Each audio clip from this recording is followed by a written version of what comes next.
You're listening to the Cyberwire Network, powered by N2K.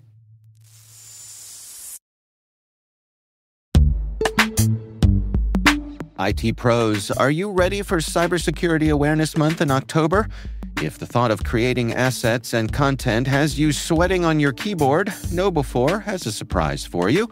They've just released a comprehensive new 2024 resource kit featuring their own award-winning streaming quality show, The Inside Man. It's packed with everything you need to make cybersecurity awareness exciting and effective.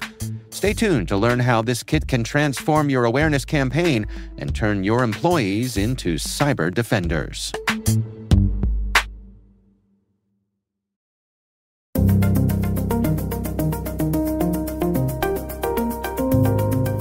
Hello, everyone, and welcome to N2K CyberWire's Hacking Humans podcast, where each week we look behind the social engineering scams, phishing schemes, and criminal exploits that are making headlines and taking a heavy toll on organizations around the world. I'm Dave Bittner, and joining me is Joe Kerrigan. Hey, Joe. Hi, Dave. And our N2K colleague and host of the T-Minus Space Daily podcast, Maria Varmazis. Hello, Maria. Hi, Dave and Joe. We've got some good stories to share this week, and we'll be right back after this message from our sponsor. All right, gang, we have a couple items of follow-up here before we get to this week's stories. Why don't I start out? I'll read this first one here. It's from a listener named John who says, hello, crew. I have a solution to Google Ads, and if anyone else finds this useful, I use NextDNS as my ad blocker, and anytime I click on a Google ad, the DNS lookup sees the ad wrapper request and blocks it. This means that I can only get the ads if I disable the NextDNS manually. And John says, keep up the entertaining content. So this is kind of nipping it in the bud, I guess? Yes. This a pretty broad approach? Yeah, this is. I haven't looked into exactly how this works, but it sounds like NextDNS knows what the ad servers are and knows that when you click on an ad, that's how Google monetizes the click-through. Mm-hmm. They have to track that, right? Right. So I get it would be fairly easy for NextDNS to go, oh, this is an ad click-through. Yeah. Block it. Right. Okay. Cool. Okay. I'll just set that up. We got another bit of follow-up from someone named Georgi who writes in and says, to comment on the debit card with too much information, I want to share the recent Visa card I got from my bank. The front has only the bank logo and a chip. The back has only my name. A credit card with no credit card number or a CVV code. The card also came with a thin plastic card-shaped cutout that had the card number and CVV on it, and it came with a warning saying, for your safety, keep this at home. Don't take it with you. Revolutionary idea, a plastic card with a chip for in-person shopping and a printout for online shopping. Georgie says, I have since registered the card in 1Password, so now there are no physical copies of my card number. This is in Japan, by the way, Georgie says. Interesting. Yeah, this is what Georgie reminded me of is that this is the way that Apple's credit card works. Except the card number is just stored in your Apple Wallet on your iOS devices. Yep. Interesting. Yeah. So as you might expect, Apple's credit card, the physical card that they send you, is very tastefully designed. Yes, I'll bet it looks beautiful. Very brushed aluminum, I'm sure. Actually, I believe it's titanium. Yeah. I'm so sorry. How dare I? Get out of here with your metals Please. that are so low on the periodic table. Maria's slumming a couple periods down Yes. Aluminum. in the aluminum neighborhood. I have been ruined. I've just revealed that I'm a poor. I would love to see the face of the designer as I was scraping the ice off my car windshield with the titanium Apple card. Well, Did it do the job, though? I don't know. I don't have probably would. Oh. I mean, it would. how many Like people have a Denver. titanium ice scraper, right? Although probably scratch the heck out of your window if Yeah, if you weren't careful. Well, I got a window with a crack in it, Yeah. so maybe I would be willing to try it. But it's nice having the number in your Apple Wallet, and then also, like Apple spins up temporary numbers if you Right. need those as well. Yeah, which and is they handy. and That's it's, cool. I it's all didn't know that. tokenized once it's in your wallet as well. So you don't need to worry about using it and having it sniffed at a point of sale device like you do a regular credit card. I mean, I think this is the shape of things to come. It is. So, Georgie, thank you for sending that in. We do appreciate it. And of course, we'd love to hear from you. If there's something you'd like us to talk about on our show, you can email us. It's hackinghumans@n2k.com. All right, let's jump into our stories here. Joe, why don't you take the honors this week? I will do that, Dave. I have two stories. First one is coming from Jack Guy, not Guy Jack. It's one of the first name people, the two first name guys. Jack works at CNN, and the title of this article is Police Arrest 5 People Over Fake Brad Pitt Scams after 2 women lost close to $400,000. And actually, they add in a third woman whose losses push it over $400,000. But these were women in Spain. The interesting part of this is that these victims were contacted via a Brad Pitt fan site by fraudsters who managed to convince them that they were the actor and that they wanted to invest in projects with them. Now, here's an interesting thing, Dave. This is kind of, I don't know if this comes off as completely implausible, right? Okay. Because you look at people like Ryan Reynolds. Ryan Reynolds has a lot of business interests outside of just acting.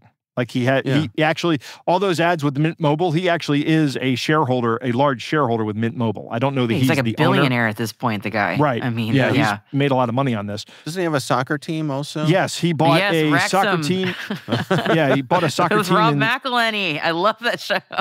Right, with Rob McElhenney from Always Sunny. It's Always Sunny, yep. That's right, they bought that. He has Aviator Gin that he runs. I mean, my point is that a big-time celebrity is going to be looking for opportunities, things to do with their money. I mean, these guys make a lot of money. Maybe they don't just want to sit around on it or spend it. They want to grow it. Sure. So it seems plausible to me that Brad Pitt might want to take some of his money and invest it. Of course, I would be leery if Brad Pitt said, "Hey, Joe, I want to invest some money with you." I'm like, me? Really? Why? I mean, just because you're on my top 3 list of actors, I don't think so. Anyway, the point is these women got bilked out of a lot of money, and the Spanish police have gone around and rounded up 5 of them. I think 5 of these criminals, and they're putting them in jail, which is good.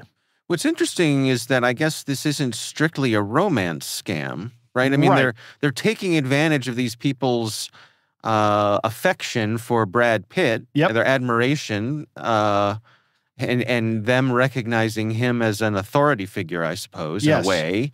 But it's not, because we just last week I saw someone else with a scam that they'd been convinced that Brad Pitt, was in love with them or wanted to. It was a romance scam having to do with Brad Pitt. Yeah. But this is not that. This is just an investment scam. Well, these women were targeted, and these cyber criminals studied their social networks and put together a psychological profile of them, discovering that they were vulnerable people suffering from depression and lack of affection. That's despicable. It is. I was going to say that would be very highly targeted, because this is definitely from the too good to be true department. I mean, not even a Zoom call with Brad before you start investing money with the guy. Right. He's going to DM you on Instagram. Like, that should be a right moment. But if you are in that very vulnerable state, then maybe it is that pickup that you need. Right. Police did manage to recover about 20% of the money, but most of it is gone. Okay. Oh, geez. All right. My other story, it's kind of a good news because 5 people got arrested, and I'm happy about that. Yeah. It's sad because they've lost, a lot of money. Right. My other story actually comes from Yubico, and this is a story written by Karen Muskoff, and it is a Q&A with Yubico's VP, Derek Hansen. And recently, Yubico conducted what they call the Global State of Authentication Survey, which is where they go out and they survey, I think, 20,000 people. It was a big N in this. I think that's a lot of people to interview. Right. So before we dig in here, Joe, just a quick reminder for folks of who Yubico is and what they make? Excellent question, Dave. I'm making a big assumption because we've talked about it so many times on this show. Right. Yubico is a company that one of the biggest things they make is the YubiKey, which is the security device that I make, or I use, rather. I don't make it. I wish I did. But it is a part of the FIDO. They're part of the FIDO Alliance, and YubiKey is a universal two-factor, and I say U2F, and over a couple of episodes ago I said UTF, but it's U2, the number 2F device, and they're capable of doing passkey authentication, so you don't need to use a password and username and password anymore. Right. They're also, what I use them for most of the things is second factor or multi-factor authentication. It's using the same workflow for passkeys as it is for just doing passkeys. It's actually a challenge response, which is how that works. Yeah. Anyway, interesting facts about this survey that Derek Hansen is talking about here. He says 39% of respondents still think that username and password are the most secure form of authentication as opposed to using a passkey or even public key, private key authentication, which you'd set up on your own. 37% still said that SMS-based authentication is the most secure method. So if you're going to use a multi-factor authentication, SMS is not the most secure. SMS multi-factor authentication is way better than nothing. I'll say that. But it is not the most secure. I would say that the universal two-factor or something like a YubiKey is the most secure. 58% still use a username and password to authenticate to their personal accounts. And I think that means just a username and password. Mm-hmm. Now, I do this with some of my accounts. There are some accounts that I use just username and password. And that's because these are not high-value accounts, and I have so many of these accounts that if I lost this one account, I'd be like, okay, I don't care. Right. Or I'd call the company that I'm paying for that account and go, yeah, something happened. And they wouldn't, if they got access, they wouldn't have access to my credit card information. Mm-hmm. So I don't know if I'd answer yes or no to that. Anyway, 58% still say, or 54% rather, still say they're just using username and password at work. There is no multi-factor authentication at work. I don't know. And you guys here use multi-factor authentication. My employer uses multi-factor authentication. Yeah. And I would put that up to and that 54% only using login, username and password at work.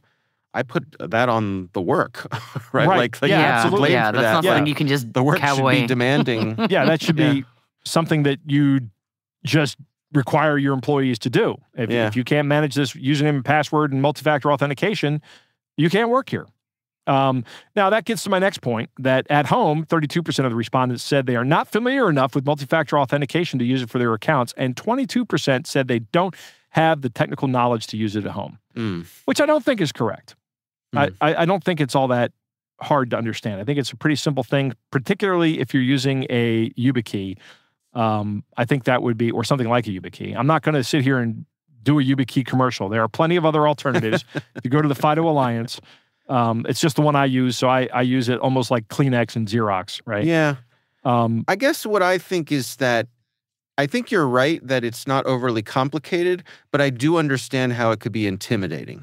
Yeah. Right, for an unsophisticated user. Right. Who doesn't know what they're getting into. Right. And what I'm using now works just fine. Yeah. That sort of approach, right? It doesn't. I use well, one it's a point of password friction. And not everybody wants that. Yeah, a lot of people don't even want a basic passkey or a passcode on their phone because it makes one extra second that takes you to log into your phone. So I mean, if that's just a matter, if it's something that gets in my way, you're telling me I have to also set up MFA or I have to do the SMS thing every time. I mean, people are going to resist that, just because people are lazy. Let me tell you, Joe. They are. So I recently upgraded my phone. Right? Oh, did you? Yeah, which, and it all goes it's very easy and smooth. And, Apple does a good job of making it all kind of seamless. But I did have to log into my Google accounts, for which I use a YubiKey to verify, who I am and all that stuff. But let me tell you, my reaction when I was sitting on my couch going through the various settings and making sure everything was set up. And this thing pops up and it says, hey, good news. You get to use your YubiKey. I was like, Right. Yep. I got to get off of my couch. Right. I got to walk all the way across the room to where my keys are. It's assuming you know where it is. Yeah. And I Those damn things are tiny. Swipe the thing across the top of my phone. What am I, an animal? Right. Like some kind of caveman. Right. So I think to Maria's point about friction, like, it's not nothing. Right. You know? Agreed. Yeah. It's like that's why a lot of people still use SMS, even if they know, if they're technically savvy enough to know that that's not ideal. It's sometimes just easier because it just, other things just take more effort, or they can appear to take more effort. So yeah, never underestimate laziness. Right. But I include myself in that. I'm also lazy, so it's okay. So a couple other things here. 40% of people didn't think or weren't sure if the online apps or services they're using are doing enough to keep their data secure. I'm going to just say I would have been in that 40%. Oh, absolutely not. They're not keeping my data secure. That's not important to them. Respondents also reported that they have experienced breaches and compromised passwords on some of their most commonly used apps. And 44% of those people who responded said the number one offender in this was social media accounts. Yeah. I imagine that they're probably thinking about phishing attacks and having their credentials phished. Next is payment of social media accounts at 44%, payment apps at 24%, online retail accounts, people have had 21% said they've had those compromised. Messaging apps at 17%, and banking apps at 13%. Now, I can think of nothing more devastating to me than me losing access or giving someone else access to my bank account. That would be terrible. I'm glad I'm not in that 13%. Well, overall, those numbers are lower than I would have expected. I feel like I'm getting a breach notification practically every other week. So right, yeah. These are that's. Yeah. And for the banking apps to be at the bottom of the list, I think that's good. That's good. I mean, we want that. It's good, and it also tracks. Like they got the most to lose. Right. Yeah. It's literally where the money is. Right. But online retailers only being less than a quarter is really, that's interesting. Maybe they have to go to Have I Been Pwned and double check that one. Yeah. Right. All right. Well, interesting stuff. And we will have links to both of Joe's stories in the show notes. I'm going to jump in here next, and I want to talk about triangulation scams today. This came up. I was browsing through some of the descriptions of scams that people had put in on Reddit, and I saw someone describe a scam that they had been involved in, victimized by, in a roundabout way.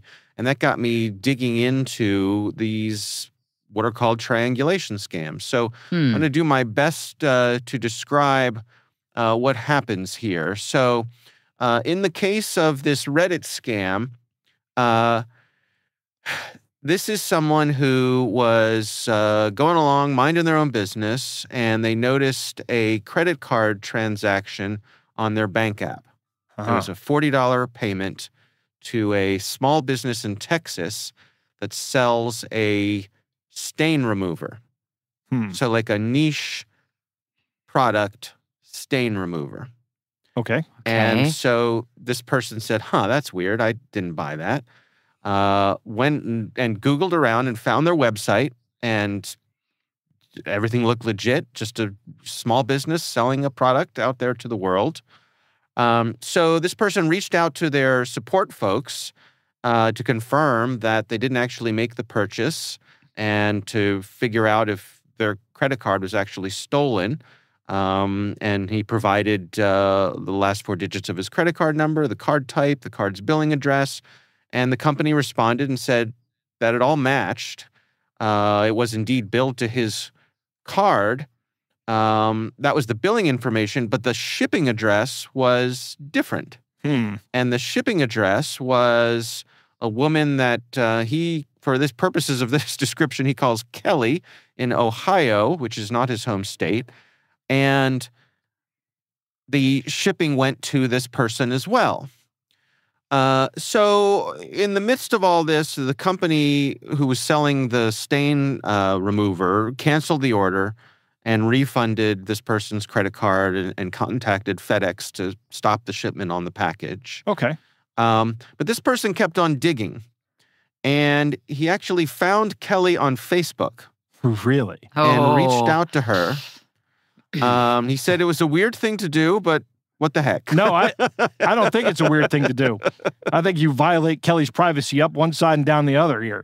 I'm just kidding. I don't think you do that. But well, let's see how you feel about that in a minute. Yeah. All right. I mean, because seriously, Kelly might be a victim here as well. She might just be somebody that somebody will come by and pick up the package. Well, let me explain the rest of it. Okay, go ahead.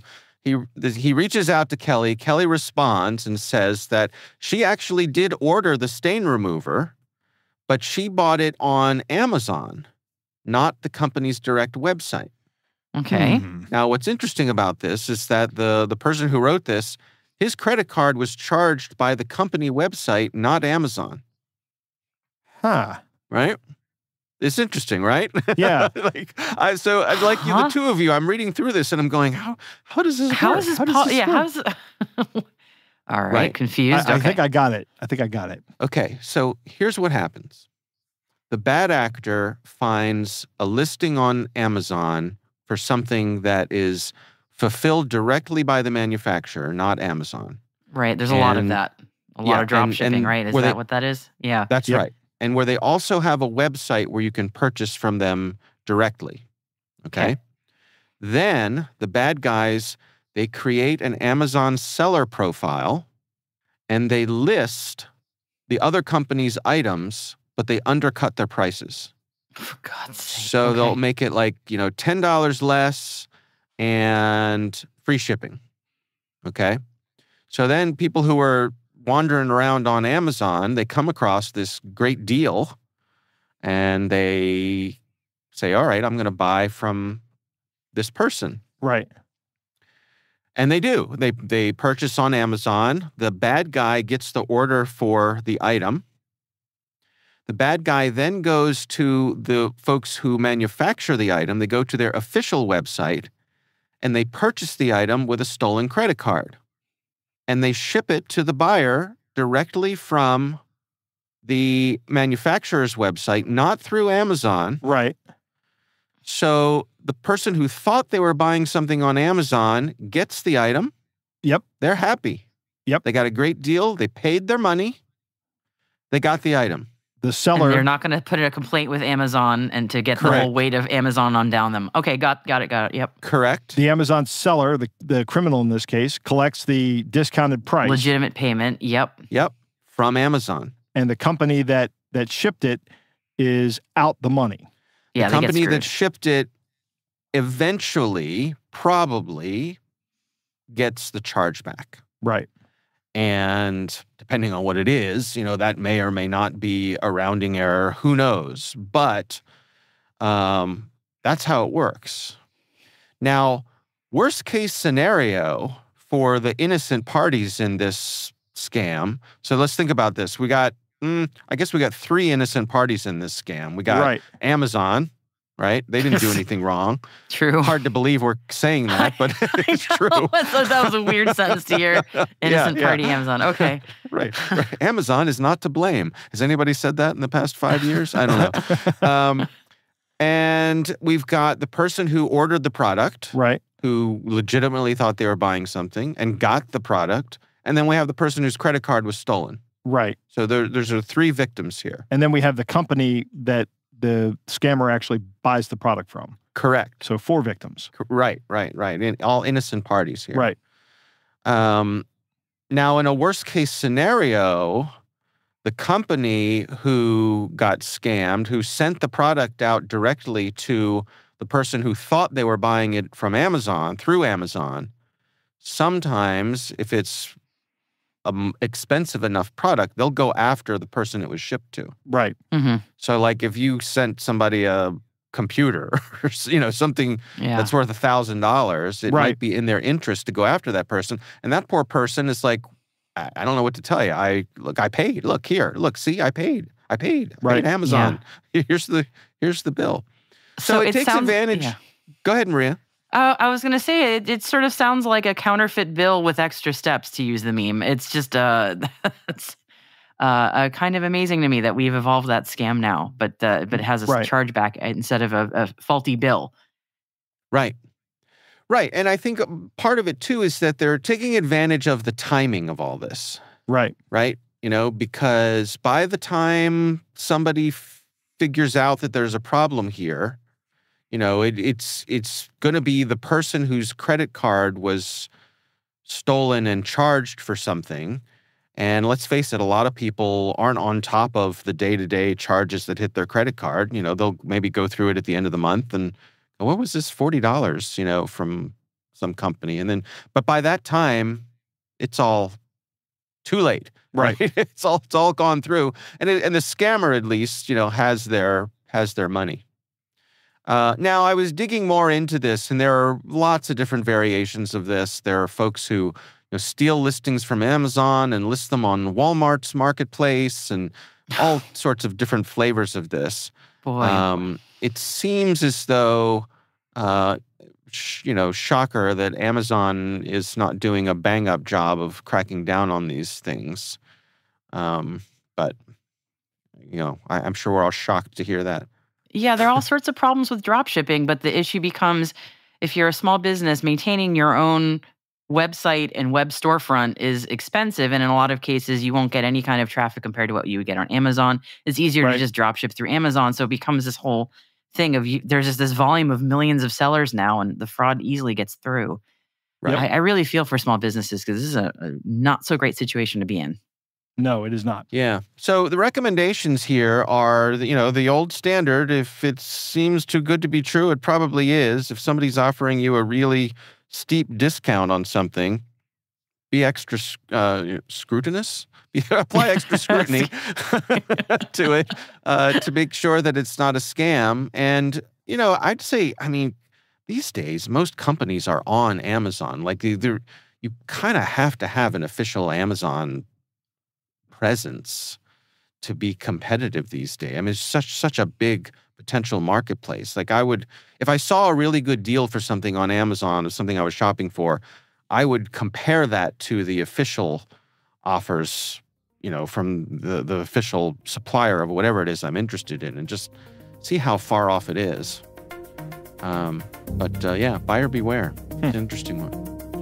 All right, we will have links to that in the show notes. We'll have a couple of links to both the Reddit story and then a description from some folks at PC World, really kind of unpacking how these triangle scams work.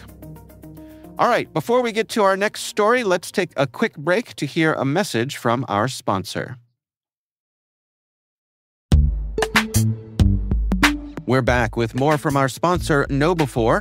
Remember that Cybersecurity Awareness Month resource kit we mentioned? Let's dive in. This comprehensive kit is a goldmine of free resources designed to captivate and educate your users.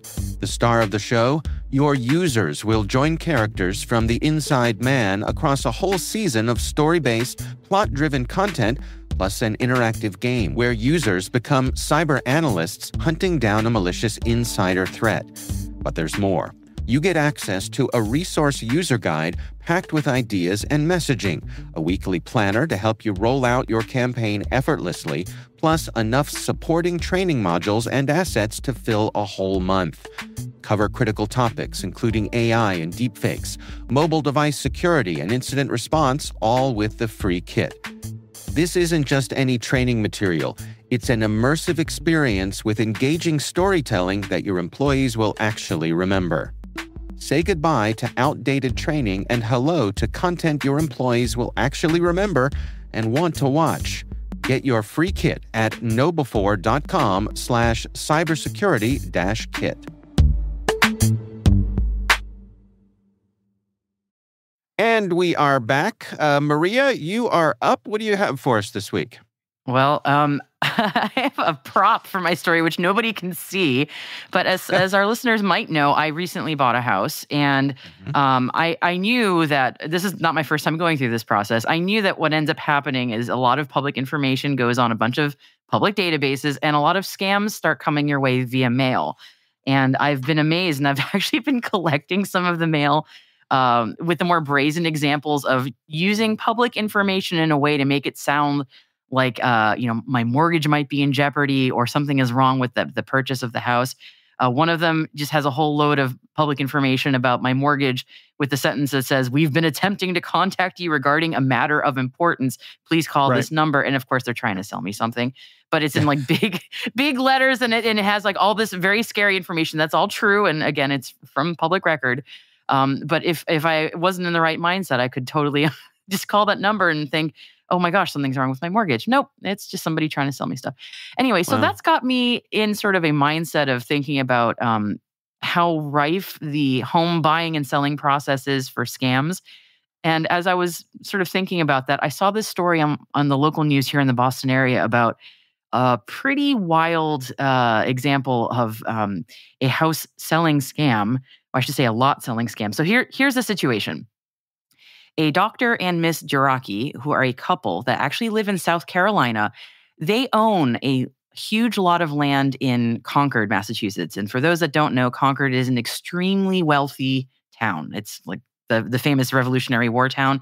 A starter home in there is probably a $2 million house. I mean, nothing's cheap there. So even a lot of land is extremely expensive in Concord. Now, the Georgis bought that lot of land 33 years ago. So they've had this lot for 33 years. It's undeveloped. As you might expect in New England, an undeveloped lot is full of trees. It's forested. So it's not a vacant lot with tumbleweeds over it. It's just a beautiful forested plot.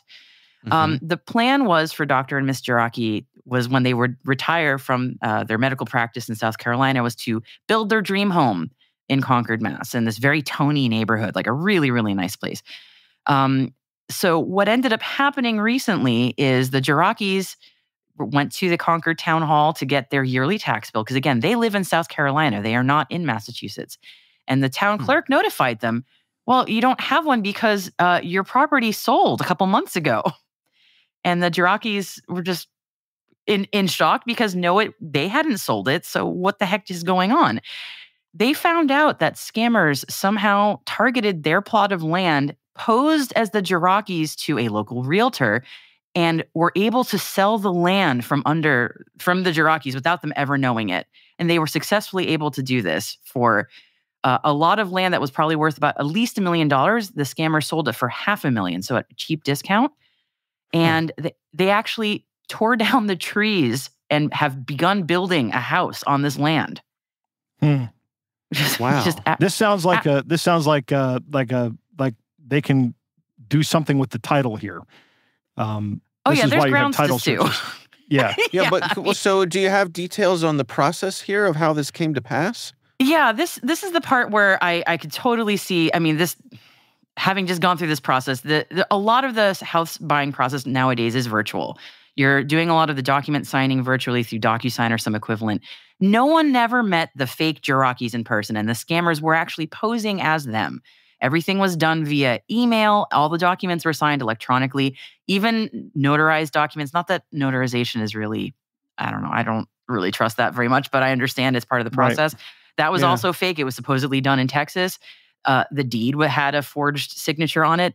And my favorite in this terrible story, my favorite detail is for identity verification, you have to always present usually at least one, if not two forms of ID, like a driver's license and a passport. In this case, the fake driver's license and passport both had the same photograph on it, like cut and paste. So,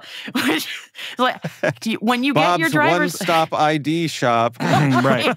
So for listeners who are not in the United States or don't know, your photograph is taken in person at the Department of Motor Vehicles. It cannot be used on any other ID because it's done at the office is there. So your passport photo is always something completely different. So to have the exact same photo on both forms of ID in the United States is not possible.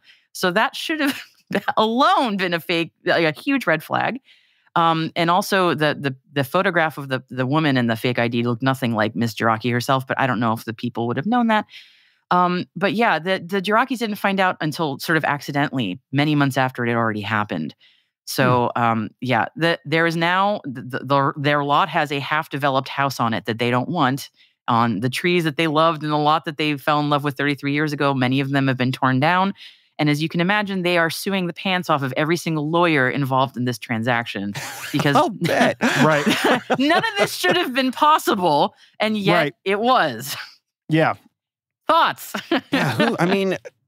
Well, I'm just thinking of who's ultimately to blame here. I mean, I think the Georgis are going to get their land back because they did nothing wrong. Yeah. Right? I mean, they weren't even aware that this had all happened behind the scenes. Yeah, and I'm guessing this was a very elaborate money laundering scheme because all this money went overseas. But then there's the actual house being built on it, so I'm guessing the scammers were going to double dip and then try to sell this lot, the house on the lot, and just get some more money back. I don't know. Wait, now they sold the lot, right? So yeah, so did the scammers?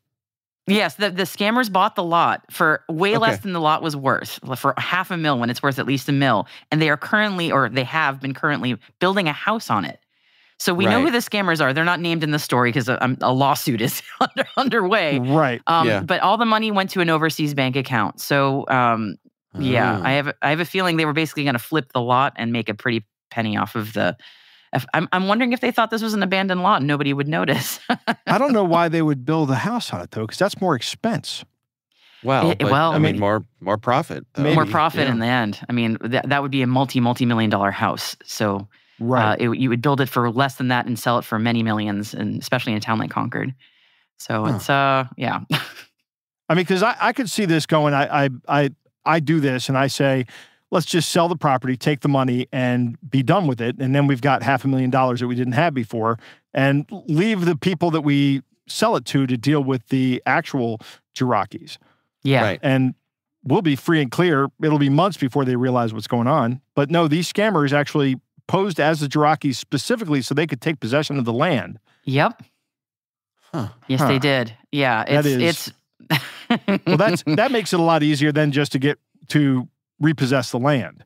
But, they've done the damage to the land by deforesting it. I mean, how do you know what trees the Georgis would have taken down? Maybe they wanted a forested lot. Yeah, right? they're devastated because they had plans in mind, and now it's never going to look the same as when they bought it. And again, 33 years it's been their lot. Yeah. They've been sort of waiting to build on it. So that's, emotionally terrible, but it's just also just very brazen on part of the scammers that they. Well, I hope that they are very this. successful in all of their lawsuits and get way more than the land was worth out of all these attorneys that were involved in this. I hope so, because the realtor, all the attorneys, nobody seemed to smell a scam here, which is just amazing, especially in a town where there's a lot of money involved. So you would think some due diligence would occur here, and it just completely flew. I mean, it blows my mind. I wonder if, to what degree are they used to dealing with snowbirds? Because you say if the real Georgis live in South Carolina, I can see that being an excuse for everything being done remotely. You know, and that's a good point. And people being and the lawyers and everybody being able to actually look up the Georgis. Oh, look, here's my medical practice. They're not made up; they exist. Right. So I suppose the scammers are walking that fine line between representing the Georgis as real people, but also risking somebody actually getting in touch with them. Yeah, but if that happens, then they just disappear. That's all. Yeah. What a crazy It'll be very story. interesting to see how this develops, because I just saw it this week, and it's wild. So I hope they're successful. And if they are, hopefully they are, I will update everybody on how this goes. Yeah. Well, I did see something recently about, it was not related to this sort of thing, but it was a legal case where a neighbor had illegally cut down trees on the wrong side of a property line. Tree law. And they were required to replace them with comparable trees. How do you do that? Oh, that's going to be very expensive. That's the answer. It is very expensive. You can do that. When Disney World wants to bring an old banyan tree in, to be in the middle of Louisiana, they do it, right? But it costs a lot of money. And so it can be done, but it ain't cheap. No. So I wonder, if these folks, it seems to me like they have a case for getting some of their trees back. I'm thinking of trees in my neighborhood that are like twice as tall as my house. Yeah. And you'd never be able to get a tree from anywhere else to my neighborhood and have it survive. It would die within a year, I think. Yeah. Yeah. Obviously, yeah. I mean, there's a limit, right. Because only, you could bring something with a helicopter or something. But, right. But yes, you can't have I swear there was a California redwood here, and so we're just going to have to bring one in. Like, there's a practical limit. But my point is that is something that they can go after, the cutting down of the trees. Well, yeah, and there's also a half-built house on their lot. So then it becomes a matter of what do they do with the house? They don't want to keep it, so they have to figure out, are they going to tear it down, or are they going to get payment, or what a mess. 4th of July bonfire. Yeah. It's very American in Concord, Mass. That's right. Patriots assemble. All right. Interesting stuff. Well, we will have a link to that story in the show notes. Joe, Maria, it is time to move on to our catch of the day.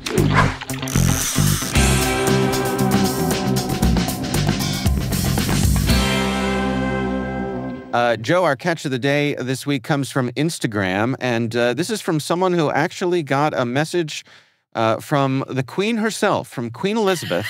Queen Elizabeth II? Queen Elizabeth II. What, dead for 2 years now? Now, let's not get ahead of ourselves. Okay. Queen Elizabeth. She explains all. A lovely photograph of herself, an official portrait. Queen Elizabeth, I might add, who has 0 followers on Instagram. Right. That's a shame. We should fix that. Also, she is listed as Queen Elizabeth III on this Instagram profile. _3. Yeah. _3. Yeah. Well, I guess according to this, she would have non-contiguous reign. Right. So, but I'm getting ahead of myself. Okay. Let me read it. It says, "Hey," first of all. Hey, I'm sure the Queen's saying hey. Yeah, that's the Queen's. The Queen's. Hey. She's well known for her informal salutations, right? So, I'm pretty sure. I'm pretty sure her corgis would bite her if she ever greeted somebody that way. She'd probably say, "Hello, it is me, Queen Elizabeth. I am not dead. Charles sent me to a deserted island so he could be king. That's so and so. Yeah, he got tired of waiting. I don't have access to my royal money, so please cash app me $300 so I can get back to the UK. Tea and biscuits." Tea and biscuits. So apparently, Dave, now in order to finance a British rebellion, it only costs $300. Is she taking Spirit Air back? Like, how is she flying for only $300? Mm-hmm. Goodness. Deserted island. I wonder, like a royal Lord of the Flies situation. Right. I don't know. Although, I mean, really, the royal family is already kind of a Lord of the Flies situation, isn't it? You know how I feel about royalty, Dave. I know you do. Are you saying that she's Piggy? Oh, no, I'm getting too much into this metaphor. Okay, no, I'm not getting too much into it now. I don't know. Right. I don't know. We know who Sam and Eric are. All right. So anyway, this is a short and sweet one. I love the idea of the poor queen there on an island all by herself, but evidently with a decent internet service. Right. Right. And a phone. Mobile phone. And a phone, sure. I mean, Charles isn't a monster. He's left her with a phone. So they're not going to leave her there, There's probably somebody there to take care of her and feed her and everything. Sure. She doesn't know how to cook. No, absolutely. The woman never cooked a meal in her life. That's right. All right. Well, that is our catch of the day. And again, if there's something you'd like us to consider for the show, you can email us. It's hackinghumans@n2k.com. And of course, we want to thank this week's sponsor, KnowBe4. Go to knowbe4.com to learn all about their new school approach to security awareness training. That's KNOWBE, the numeral 4.com, where you can request a demo to see their comprehensive training platform in action. And that is Hacking Humans, brought to you by N2K Cyberwire. We'd love to know what you think of this podcast. Your feedback ensures we deliver the insights that keep you a step ahead in the rapidly changing world of cybersecurity. If you like our show, please share a rating and review in your favorite podcast app. Please also fill out the survey in the show notes or send an email to hackinghumans@n2k.com. We're privileged that N2K Cyberwire is part of the daily routine of the most influential leaders and operators in the public and private sector, from the Fortune 500 to many of the world's preeminent intelligence and law enforcement agencies. N2K makes it easy for companies to optimize your biggest investment, your people. We make you smarter about your teams while making your teams smarter. Learn how at n2k.com. This episode is produced by Liz Stokes. Our executive producer is Jennifer Eiben. We're mixed by Elliot Peltzman and Trey Hester. Our executive editor is Brandon Karpf. Peter Kilpie is our publisher. I'm Dave Bittner. I'm Joe Kerrigan. And I'm Maria Varmazis. Thanks for listening.